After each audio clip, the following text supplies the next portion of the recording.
These are currently the number one bestsellers in each category at Sephora. But do they deserve to be?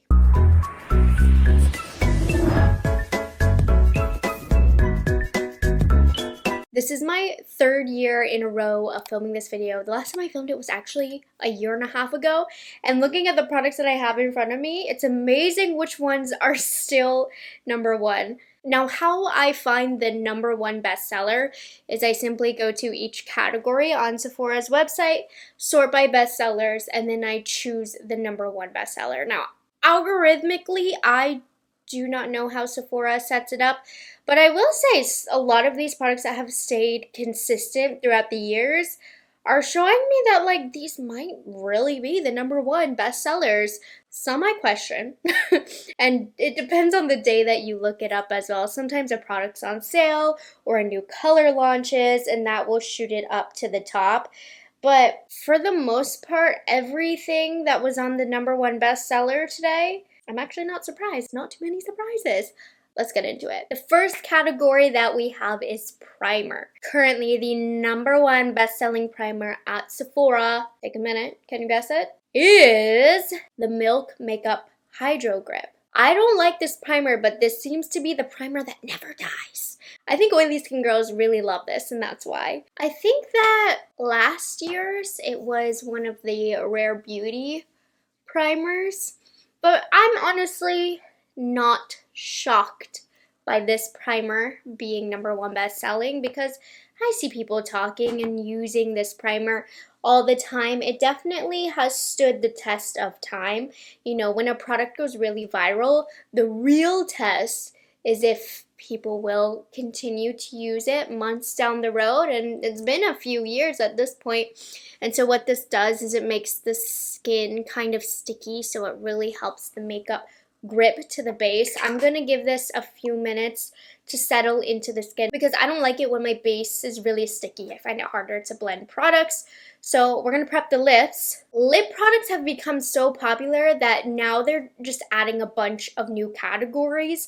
On the Sephora website, there's like lip oils, lip treatments, lip balms, liquid lipsticks, lip gloss, so many categories. So the number one in the lip balm / treatment category is the Summer Fridays Lip Butter Balm. And I actually also did a search for all of the lip products in all categories, and this is the number one best-selling lip product. So she's a popular one. Honestly, it's real good. I tried to be a hater of it at first because I really didn't notice it doing much. I was like, what is everybody talking about? And then I took one trip in the winter to Maryland to visit my parents where my lips were drying up and getting scaly and starting to bleed. And I put this on and I noticed my lips felt better. They looked better. This sat on the lips for a long time where I was like, I get it. So when I didn't have dry lips, I didn't get it. But then when I got dry lips, this was my saving grace. This and the Rhode lip treatment. But I'm a fan now. I think the hype over these are crazy, but they're good. They're very, very good. So I do think this deserves to be the best-selling lip treatment, even though it's kind of more like a gloss. The primer has set down so it's not sticky. It's much happier that way. Which at that point I'm like, does it even do anything after it dries down? Let's move on to eyebrow gel. This is just the order that I do my makeup in. And I couldn't be happier with the number one bestseller because I made my own best-selling list a couple months ago, and this was the product that I said should be the number one bestseller. It's the Rare Beauty Brow Harmony Laminating Brow Gel, and in my opinion, it is the best brow gel at Sephora, and all of y'all know it too. So yeah, I actually just repurchased this the other day at Sephora because I feel like the one that I have now is starting to dry up. The hold isn't as great. So I have a fresh baby ready to be opened. The weird thing is when this brow gel first launched, it was supposed to be limited edition. I mean, how weird is that for a product like this to be limited edition? Anyways, everybody, all the consumers, we came through. We made it known how delightful, delicious, and amazing this brow gel is. And now it's permanent. And now it seems to be the number one best-selling eyebrow gel at Sephora, so we did our job. And if you like that laid look, if you have really stubborn brows that need to be told what to do, and you need a brow gel that really is quite strict on the brows, this is the one. Gonna let that dry down for a little bit. Complexion-based products are very popular now that there's 3 different categories: foundations, skin tints, and tinted moisturizers, even though skin tints and tinted moisturizers are kind of the same. So the number one best-selling skin tint / tinted moisturizer is the Ilia Super Serum Skin Tint. I am so surprised by this. I don't think this is all that great on its own. Now, if you've been following me for a while now, you probably know what I think of this. I don't like it on its own. It's like too thick, greasy, heavy on my face, but I like to mix this in to dilute other heavy drying foundations, and this just gives that foundation a whole new life, more glowy, more hydrating, more lightweight. So I've repurchased this several times for that reason, but I am surprised of all the tinted moisturizers, this one is the best. I think there's better. That being said, the number one best-selling foundation, which was also the number one best-selling foundation a year and a half ago, which I didn't even realize this foundation has been around that long, is the Haus Labs Triclone Skin Tech Foundation. I very much enjoy this foundation. I was watching the video I filmed last year and I said, this doesn't deserve to be a bestseller. What was I talking about? This foundation is so nice. I have 2 different shades that I'm gonna have to mix here. But yeah, I was watching my video and I said something along the lines of, this deserves to be a temporary bestseller, but not long-term. Well, it is proving me wrong. Year and a half later, still on this day, the number one best-selling foundation. And is it my number one favorite foundation ever? No, but it's a really good one and I see why so many people love it. It definitely has one of those formulas that are going to work for a lot of people. It blends into the skin really easily.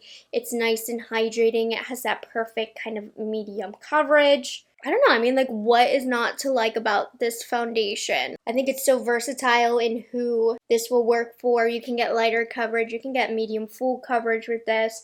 It's quite comfortable on the skin. So do I think this is my number one bestseller in my heart? No, but to me it makes sense as to why this is legitimately the number one best-selling foundation at Sephora. And I'm just using my IT Cosmetics number 7 brush to pat it out.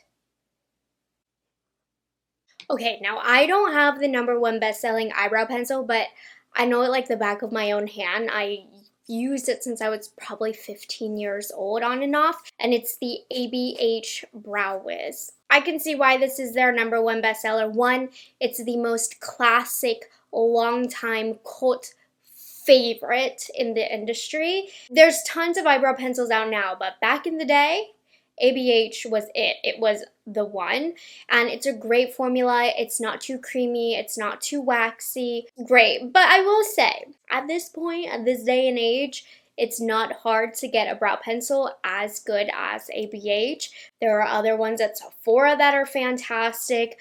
I'm going to use the dupe of it just for today since I didn't have it. I wasn't going to go out and buy it because I have so many other brow pencils at home. I'm using the NYX, but let's pretend it's the ABH. The NYX is very close to the ABH. Use your imagination. But like I said, if you want a good brow pencil at Sephora, there's a lot. The ABH isn't the only one that exists, but I think it has the most brand recognition, them, and benefit. The ABH one is phenomenal. It's the golden standard of a brow pencil, but you can get really good ones at the drugstore that are just as good, so keep that in mind since brow pencils are one of the first products to get run through since the product tends to be really slender and you use it every day. But yeah, if you want the ABH one specifically, it's awesome. If you don't specifically want to spend the price of the ABH, you can get the NYX. Does it deserve to be a number one bestseller? Yeah, it's great. Concealer. Now this concealer has been the number one bestseller for the last 3 times I've done this video. It's that fly you can't get rid of because it's so good. It's the NARS Radiant Creamy Concealer. I'm honestly though, there's just so many good concealers. I'm very surprised this is still the number one, but I think it's just so many people's go-to that there's no reason for this not to be the best-selling concealer. Maybe I'm just living in my own little bubble, but I'm honestly shocked that Natasha Denona wasn't up there. Anyways, I'm not shocked that this is number one because it's been the last 3 times. But wow, I can't believe it's hanging in there because you know what? It's not the most trendy formula. It's not super hydrating. It's not glowy like a lot of the popular concealers are, or skincare infused. You know, all those buzzwords that are popular right now. But it just might be that concealer that's a tried and true for so many that they just keep repurchasing it. Because not everybody that goes into Sephora is a social media addict like me and you. This is probably just what they know, what they've seen over the years. Anyways, she's a beautiful concealer. Like, there is no denying that. It's definitely more matte than the popular ones now.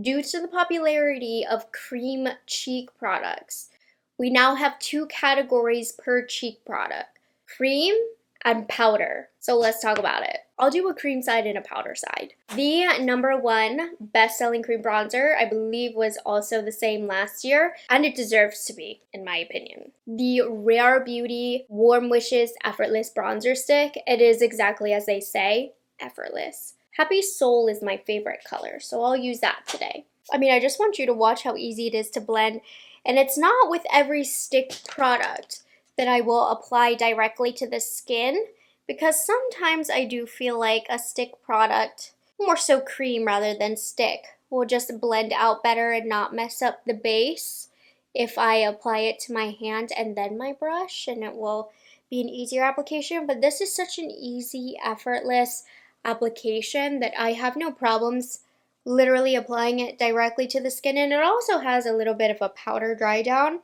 so it lasts a long time as well. If you are a beginner and you want to use cream bronzer, oh my gosh, get the Rare Beauty. You will have such an easy time with this. This has been an all-time favorite of mine really since it has launched, and if I was taking my best friend to Sephora and helping her out, this would be the bronzer that I would pick for her. And I used to be a big powder girl despite me having dry skin, but I've always loved a cream bronzer because I feel like it doesn't get splotchy like some powder bronzers do. It's easier to blend out and it becomes one with the skin. It just looks more natural, so definitely a go-to for me.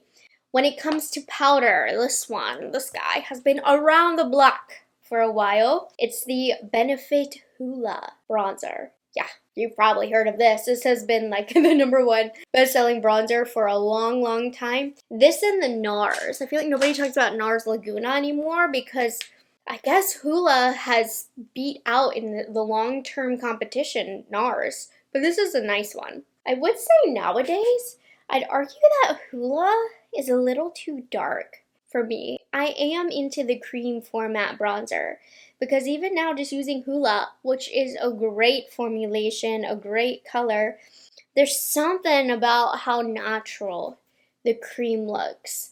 Nonetheless, this is somewhat of a universal shade. It works for a lot of different skin tones depending on the brush you use, the pressure you use. It's on the warmer side. I used to say this was like neutral. That is not true. What was I talking about? It's on the warm side, but not orange warm. So it is pretty universally flattering. It worked out really nice. This is a really good powder bronzer. That's why it's been here for a long time. Is it my favorite powder bronzer? No. I wouldn't put this as a number one bestseller, but again, I think a lot of it has to do with brand recognition here. Everybody knows Benefit Hoola. Now for blush, this particular product happened to be powder and cream. I'm actually quite ecstatic about this being the number one bestseller, and I wasn't expecting it. But it makes sense. It's the Patrick Ta Double Take Cream and Powder Blush Duos. He has a bunch of shades, and so this has a literal cream blush and a powder blush. at the bottom. So we're going to use both of these today. I'm trying to decide what color I want. I'm thinking She's That Girl is a good one.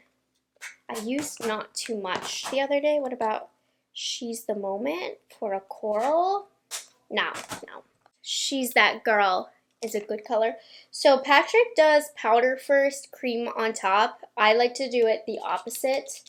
So I honestly prefer the formula of the older ones of these. He has changed the formula, but I feel like the first ones that he launched, the cream color is a little bit more matte, less, I'm going to say Vaseline-y. It's not Vaseline-y, but the newer ones have more of a glow to them that I don't like as much. I feel like it feels more Vaseline-y. This is a little bit more matte, more true to a cream that I like. And again, these are the older shades, not the newer shades. The newer shades are the one that have more glow to them, which in return makes them more glossy. And I just don't like the consistency as much. But anyways, if we're talking the older colors, love them. Like, look at that. This is just the cream alone. I'm going to do a touch of the powder. Even the newer formulations, I love this. I love the concept. I love the colors that he does. These are one of his best products, and I'm not surprised they are the #1 bestseller.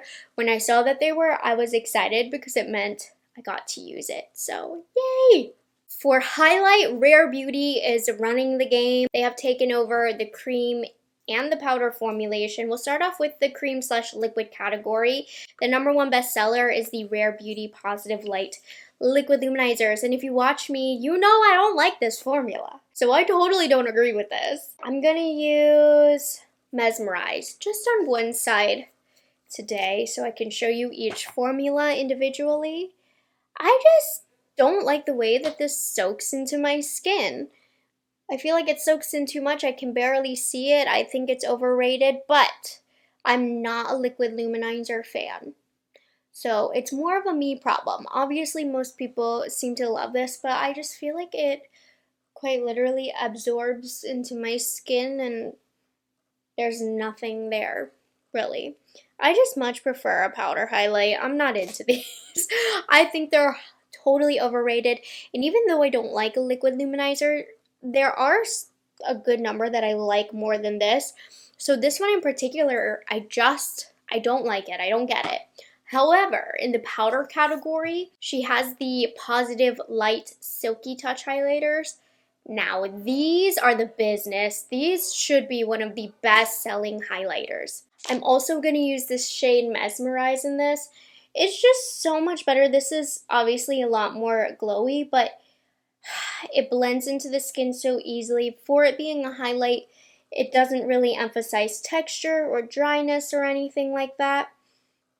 I'm going to choose this over this any day. Though do keep in mind I do have studio lights in front of me, so there's a lot more gleam happening than IRL. I promise. Because this is kind of making a liar out of me. I just looked at my little screen and I was like, you know what?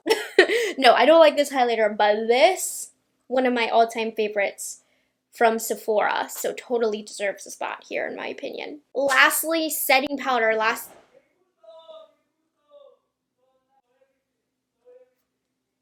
So for powder, last time it was the Charlotte Tilbury powder, which is still very much bestseller, but I'm so happy because my favorite powder is the #1 best-selling powder, and it is the Huda Beauty Easy Bake Loose Setting Powder. There's just nothing more blurring but lightweight. And when I stamp this on the skin, my makeup lasts all day and is crease free. So yeah, she totes deserves the #1 spot. I'm gonna go for Cherry Blossom today. I'm gonna use my cute little one size sponge. So I just get it on my sponge and then I take the excess powder on the back of my hand and I just press. I'm gonna keep this mostly in the center of the face. I'll show you side by side and I take more from my hand. I mean, do you see what this does? I feel like it just made all of my problems and my pores go away. And even though I'm stamping it in, it doesn't feel heavy on the skin at all. It's incredible. The best. I mean, there's 2 others that I also would consider the best, but that's just because they're all tied. This Givenchy, Maybelline, they're just the best. Okay, but I think this is better than the Charlotte Tilbury Airbrush powder. They're different. I use them in different ways. But when it comes to setting, Huda Beauty is my winner all of the way. Setting spray. I don't love the setting spray because my skin is much too dry, but it makes sense because this is bulletproof, quite literally. It is the One Size Until Dawn mattifying waterproof setting spray. She ain't going nowhere. This went viral because Beyonce at her concert had performed in a storm and it was raining all over her, and her makeup stayed put, and her makeup artist shared that this is what they used. So then it was sold out and hard to get. Now, it is the same experience as spraying hairspray on your face, so don't inhale while doing this. It's unpleasant. Too drying on my skin, but especially when I lived in Miami, if I had like a night out that I needed my makeup to stay put, this did it. It works. It's just a lot. I'm not using this every day.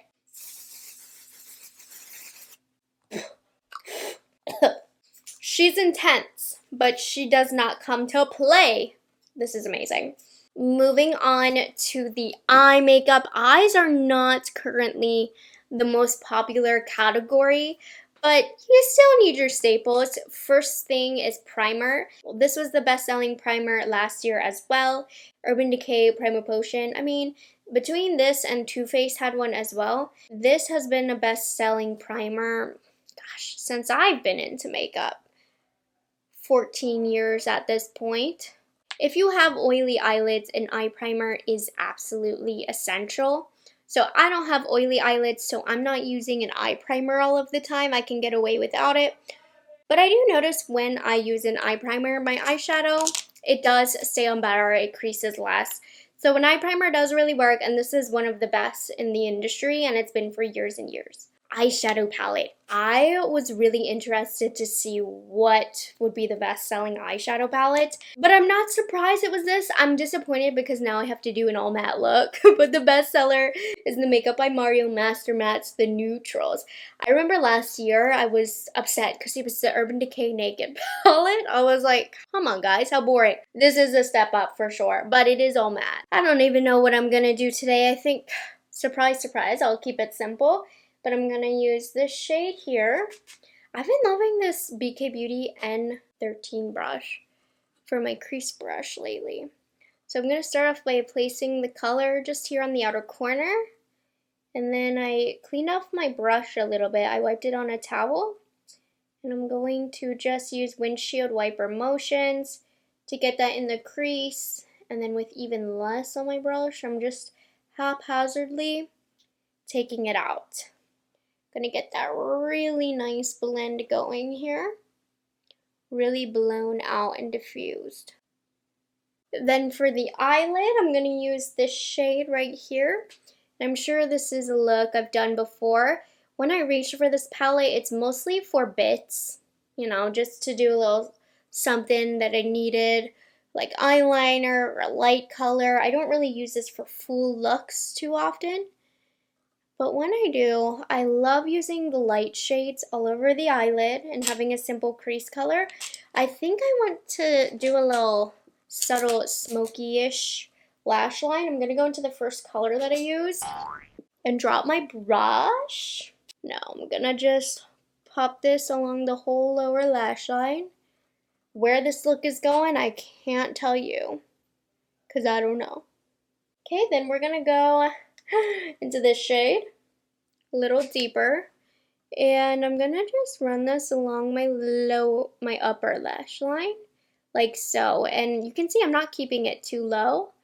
I'm just bringing a little bit of smoky depth to the lid, but a little bit lower, not the whole lid. And I'm gonna take that along the lower lash line as well. Pencil brush, a little bit of this shade. I'm trying to be careful. And I'm just going to stamp this a little bit closer to the lash line. Not super tight or defined like an eyeliner, but we'll put an eyeliner there. a real one. Now, does this palette deserve to be the #1 bestseller? I don't think so. I mean, you know, I have a bias. I'm partial to Natasha Denona, even Pat McGrath. But this is a good palette. It's easy to use, and for the style of makeup looks that are popular, it's a good staple to have. Now we're gonna make the look even smokier with eyeliner. So the #1 best-selling eyeliner was the Sephora Collection Retractable Eyeliner Pencil. Sometimes I feel like Sephora Collection just puts their products at #1 to like sell more. But anyways, I don't have it, didn't have any interest in buying it. So I'm going for the second place one, which was the Urban Decay 24/7 Glide On Eye Pencil. So good, lasts such a long time. Another classic. I'm using the shade Smoke Out. And I'm just going to smudge this in my waterline. I'm going to take that pencil brush that I used and just kind of blend it out into the eyeshadow. And this will last in my waterline. It is such a good one. And again, same thing. Smudging it in my lash line up here. Too lazy to sharpen it, so I'm struggling through this. Take that pencil brush that just added a little bit more depth to the look. Did I know today's look was going in such a smudgy route? No. Am I mad at it? No. Just to finish it off, I'm going back into the Makeup by Mario palette. I'm looking to see if I have a better brush for this. I do. I'm just going to take a smaller brush in the white shade. And I'm going to brighten the inner corner. Since we have such a dark, smoky eye. See, that added a little something. We'll put some like right here too for some cohesion for the look. Mascara was another shocker to me. For the second year in a row, the Ilia Limitless Lash Mascara is the bestseller. I've been through a few of those, and I never repurchased because I don't think they're that great. So I'm going to use my second place option, which was the Tower 28 Make Waves Mascara, which in my opinion should be the #1 bestseller. So I'm surprised that this isn't, honestly, but this should be. I'm just going to do my lower lashes and a little bit, just a light layer on my upper lashes. You'll see why. So yeah, that Ilia, it's got an interesting brush, but it never did anything crazy for my lashes. So no, in my opinion, it does not deserve to be the #1 bestseller, but Tower 28 does. So I'm just going to pack this on my lower lashes. Like, look how good this made my lower lashes look as somebody with no lower lashes. And then I'm just going to put a little bit on the inner corners of my lashes. You'll see why. So the #1 best-selling lashes, I'm so excited for. These are brand new. They're from Velour. They're these self-stick lash clusters. I love these. Now, these aren't something I can buy all the time and use every single day because I don't really find them to be reusable. But for quickies, I love this. So how it works is you don't need any glue with this or mascara. I just did a little bit in case some shadow fell on my lashes. But there's glue on the band. That's why you don't really consider it reusable. But you can customize the lash because they're clusters. There's a plastic film that you take off because the glue is on the band. And they're categorized by long, medium, and short. So you start off with the long. Normally I'm a tweezer girl, but I do recommend if you purchase this to get the kit with the tool because it's actually very helpful. And it's one of those products where you put them under the lashes, which I used to be scared about, but literally all you do, you place it and it sticks. And then you use the tool to push it, kind of secure it, and that's it. Now I haven't tried this style yet. It's Spiky Chic, which I think is supposed to be a little bit more dramatic. But let me put the other long down. What I was worried about, of course, about these was that they wouldn't stick. They do. I don't know how because they're easy to take off at the same time, but they do last all day when I wear them. I'm going to use medium. Take the film off. I'm just going to put this one in. And so to take them off, they don't tug at my lashes at all. You don't even need makeup remover, really. So I don't know what is in this, but I love these. They do exactly what they advertise. Now these spiky chic ones are more dramatic. I'm not used to this style. These are definitely more fun. Oh, but I love these. I just wish they were reusable somehow because they're not the cheapest. Do I think they deserve to be the #1 bestseller? Right now, yes, because they are brand new. I don't know that this is going to be practical, like I said, for everyday use. A strip lash, while annoying, at least you can reuse it multiple times. But these are good in a pinch, honestly. I really, really love these. And the cherry on top with these, you get no lash band. So there's no dirty lash band showing. Anyways, I actually filmed an ad for them for this earlier, so I have all the talking points memorized. But I will buy these on my own. They're incredible. It's not just because I work for them. I have been using velour lashes for years. And these, such a cool, convenient concept. Finishing out lips, the best-selling lip liner is the Sephora Collection Lip Rouge Gel Liner. Now, I don't know if this was #1 because they had a lot on sale, or if because Sephora rigged it, or if because it is the actual #1 bestseller. But I do really, really love these lip liners. But if you're not getting these, the second best one was Charlotte Tilbury Lip Cheats, which is one of my all-time favorite lip liners. But we'll use the Sephora collection because they're more affordable and they're gorgeous. I'm going to use the shade Dress to the 90s. I love this shade. Sephora collection also has a really large shade range, but this is such a lovely, cool toned lip liner color. Look at that, perfect for today's look. It's got a really creamy glide. I love these. I think they're creamy enough to put all over the lips as like a lipstick too. This color is the perfect cool toned lip liner. Nobody's talking about this, but Dress to the 90s. It's made in Korea. Stunning color for a cool lip. Come winter time, this will be all over my lips all the time if I don't make a mess. Now remember how earlier I said there was all types of lip categories, like lip oil, lip gloss, liquid lipstick. And then I felt like, for example, in the lipstick categories, they put the YSL Love Shine lip oil in it. So what I ended up doing was I just went to all the lips and sorted by category, and then I placed the first of each category that I saw as the bestseller. So for example, the first liquid lipstick that I saw on the bestsellers list was the Sephora Collection liquid lipsticks. These, in my opinion, do deserve to be a bestseller at Sephora. I don't know about #1, but they're definitely one of the most affordable and a super reliable liquid lipstick formula. They have any color you can imagine too, so I can see that that would be why this is #1. I'm going to use the shade 71 because I think it'll look stunning with my lip liner. But this shade 118 is also gorgeous. But this is not too drying of a liquid lipstick so long as you don't over apply it, like just a little bit blended. Like how pretty is that? Of course it is a matte finish, but if you can keep the layer thin, it's not going to be too drying. And we have the most perfect cool toned lip combo right here.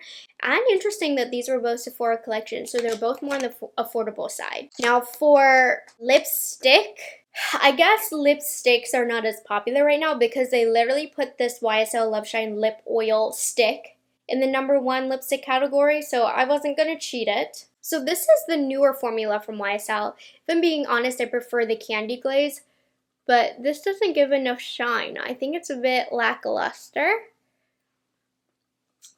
It does have that nice hydrating element to it. These don't contain much pigment either. Most of this is from the liquid lipstick I have underneath. I have on the shade 201. It's fine. These YSL lipsticks though, they are really pricey. I think they're such a luxury to have because the packaging is gorgeous. But I would recommend the lip glazes if you want to treat yourself. That being said, do I think these deserve to be the #1 in the lipstick category? No. I don't know what's going on. These aren't bad, but I don't think they're all that. Lip gloss, is the Tower 28 Shine On Lip Jellies. These aren't my all-time favorite lip gloss. I think Pat McGrath is my all-time favorite. That being said, though, these are nice. I don't think they have the longevity that I would want, though. So that's why I don't consider them a favorite, but people love these. I don't really get why. They're nice. Everything that Tower 28 makes is really nice, but I think these are overhyped. I do. But this is the #1 bestseller. Gonna layer this on. What's another layer? It's really thin and not sticky at all, but I think because there is such a slick consistency to it, that it wears down really fast and it wears down the products that are underneath. Anyways, I just feel like this deteriorates any product I have underneath it. I don't know. It's nice, but I don't think it's #1 bestseller nice. And I am cleaning off for the best-selling lip oil, which would not be my best-selling lip oil, but it's the Gisou Honey Infused Hydrating Lip Oil. I think it's #1 because they did just launch a brand new shade that's like a white glittery color. So that's probably why this hit #1, because I think Dior should be #1. Clarins is my #1, but I'm thinking of there's just a lot of other popular lip oils. But anyways, this is currently #1. It's pretty too. It's not my favorite, but the packaging, I just want to own it because I love the packaging. Smells delicious. And this does have a gorgeous gleam. Like, this was featured in a monthly favorites of mine because I use it all the time. The gleam is incredible. I just think it's not long lasting enough because it is a little on the thin side. But, I mean, she did a lot for my lips. The thing is, though, to get it this glowy, you really have to glob it on. But I do really like these. I don't think they're the best lip oil on the market, but I can see why they're popular. They're gorgeous. They smell good. Makes sense. Oh, I was rather chatty in this one, but there we have it. These are currently the #1 best-selling products at Sephora. So let me know, do you think these products deserve to be? Let me know the ones that you agree with, the ones you disagree with. I would love to hear it down below. I hope you guys enjoyed this video and found it helpful. I did 2 months ago what I would consider to be the #1 best product in each of these categories. So I will have that linked down below. But these are what actually are the best sellers, and then you'll see what I think are the best. But overall, the makeup looks stunning. I love the look. My face does feel a bit dry because of the setting spray, but other than that, I mean, I'm happy with how everything turned out. So I hope you guys enjoyed this video and found it helpful. Make sure you like this video and subscribe to my channel for more, and I'll catch you guys in the next one. Bye guys, have a good one.